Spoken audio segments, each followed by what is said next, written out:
Hello, welcome back to my SunGoddess Astrology YouTube channel where I discuss Vedic astrology topics.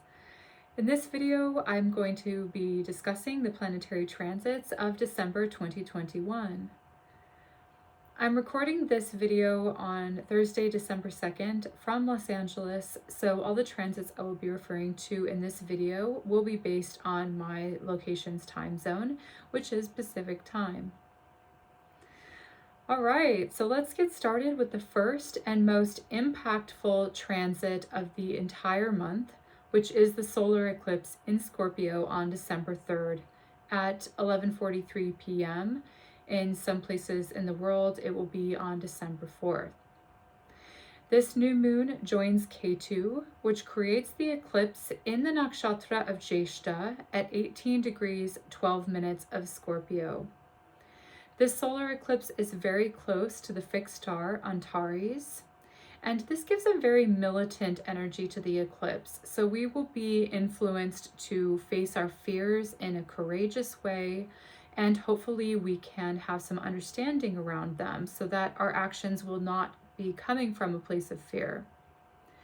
What this eclipse will do for us is to reveal our deepest insecurities, since it's in the sign of Scorpio, and things that also have been hiding beneath the surface of our subconscious minds will come up to the surface. Things that were not known to us before this time will be revealed. Important information that was previously unknown will surface.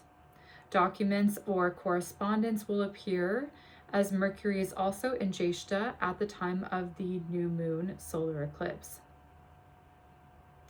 Because Mars, the planetary ruler of Scorpio, is at an anaretic degree of 29 degrees, 30 minutes of Libra during the time of the eclipse, this is an unsteady point in the sky.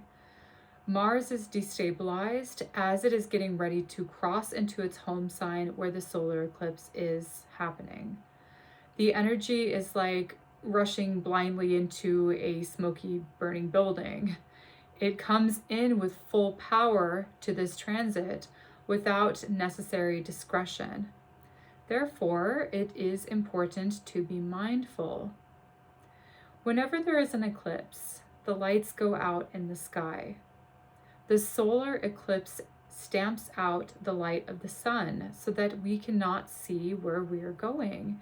And there is a temporary unconsciousness or blindness. Our words, thoughts, actions, and deeds will tend to be unconscious at this time, unless there is forethought and we plan accordingly.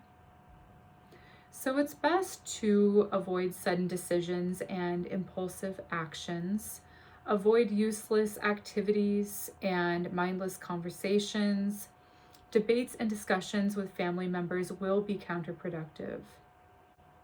Mistakes and accidents can occur since this eclipse also involves Mercury and it's in Mars's sign, so be especially careful around machinery, cars, and transportation. In summary, avoid mobility, moving around, socializing, and unnecessary conversations on the day of the eclipse. Furthermore, the Sun, Moon, and Mercury are in Gandanta Nakshatra, which will not yield any fruitful results. This area of the sky isn't able to hold or sustain energy, so plans and efforts will be flushed. It's important to be very conscious of our physical health and emotional wellness at this time as well. Typically, the best thing to do during an eclipse is nothing. Let it be a naturally occurring time of cleansing, a resetting and unplugging from your surroundings and replugging into the divine and to a higher state of consciousness. Enlightened social understanding will be elusive. Therefore, it's best to remain calm and restful in a meditative state of mind, at least until the planets move out of the eclipse and also the Gandanta Nakshatra of Jyeshta and also Mula. I do see a better time for clarity mid-month when the sun enters truthful Sagittarius. The thing about Scorpio constellation is that it can be very deeply transformative, especially on an emotional level. So we can tend to have this ability or this potential to rise above these deep-seated fears, insecurities, worries, and transform them into heightened states of consciousness, detachment, letting go, healing. It's a very transformative sign. So a lot can be transmuted and burned off for these higher states of consciousness and awareness. So as long as we're careful and we are being conscious and mindful, this can be a beneficial transit as far as self-understanding goes. Mars moves into Scorpio, joining the stellium of planets on December 4th at 4:28 p.m. So this day the moon is in the last degree of Jyeshta, about to enter Mula Nakshatra. These 2 days are the most turbulent time of the entire month on the 3rd and the 4th of December, and what of sudden dramatic changes. But just keep in mind that whatever change is needed, this can be welcome. Also look to which house Scorpio sits in your natal chart from the ascendant and also from the moon sign. This will give you an indication of what areas of your life will be changing. Stagnant energy will be cleared in these sectors of your life. If you need help with locating these positions in your chart, you can contact me through my website for a personalized chart reading, linked in the description box below. Okay, remember back in November on the 19th, we had a lunar eclipse in Taurus within the nakshatra of Kritika. And 2 weeks later, we'll be having a solar eclipse in Scorpio in Jyeshta nakshatra.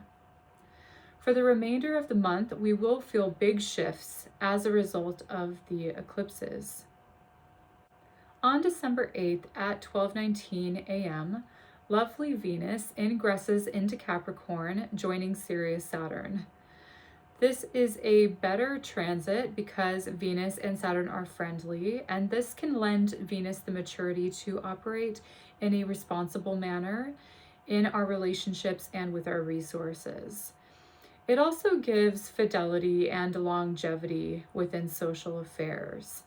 The caveat here is that Venus only progresses 2 degrees into Capricorn before stationing retrograde back into Capricorn on the 19th, and will backtrack into Sagittarius on the 29th. Venus has some unfinished business to handle and to set the record straight in her relationships and with finances. Old bills and debts can surface, as well as old companions. This is a time for repair. People will be questioning the value of things and what is worth their time and energy. People might also introspect on their relationships with themselves as far as self-worth is concerned. Apologies might be exchanged for greater connection and love. Any healthy adjustment needed would be a good time to be implemented during the remainder of the year while Venus is in retrograde. On December 9th at 4:35 p.m., Mercury enters Sagittarius. Mercury is free from any aspect of other planetary influences. So there is a freedom of speech, a free-flowing thought process, and an earnestness in seeking the truth. Especially now that Jupiter, the dispositor of Mercury in Sagittarius, is no longer in its debilitation sign of Capricorn. Jupiter is in Aquarius. This is futuristic and advances the states of social welfare. Mercury is able to do the work of Jupiter, where progressive ideas and states of awareness come to the forefront. Mercury will progress through Sagittarius until December 28th, until it makes an exact conjunction with retrograde Venus at 0 degrees Capricorn. The effects that I was just mentioning of the retrograde really come into play on this day of the 28th, 29th. So Mars will join Ketu on December 13th at 6:17 p.m. Revelations. This is a combination of fire and fire coming together in a water sign, acting much like Gandanta energy. This day, the sun, which is also fire, is finishing its last jaunt in Scorpio through the Gandanta degree. This is really a fruition of whatever began on the solar eclipse. The moon is also in Mars's sign on this day in Ashwini, which is in Aries. It's also a Gandanta nakshatra, indicating the ending of one thing for another to be reborn in our lives. I see a healing theme here as well, mid-December. Solutions will reveal themselves. Mars remains in Scorpio throughout December and will be aspecting both Jupiter and Rahu for the remainder of the calendar year. This will trigger creative solutions to problems that might be unusual for some people, but also inventive and progressive at the same time. These personal planets of Venus, Mercury, and especially Mars making important transits this month will affect us on a personal level, not just socially or globally. We really see the collective effects of change on a larger scale with Jupiter, Saturn, Rahu, and Ketu. These are the outer planets. But the personal planets will create the changes we wish to see for our individual life paths. The key player of December is Ketu, as it creates the eclipse energy and involves Mercury and Mars. Changes in states of awareness will happen. Changes in business can occur. There will be changes in commerce, media, and also social security measures. I just want to emphasize also that change is only change. I don't automatically assume that change is good or bad, because it's a force of nature and it is necessary for progression and evolution. Your power is that only you can attribute meaning to whatever happens. The blessing of Ketu is to be the observer.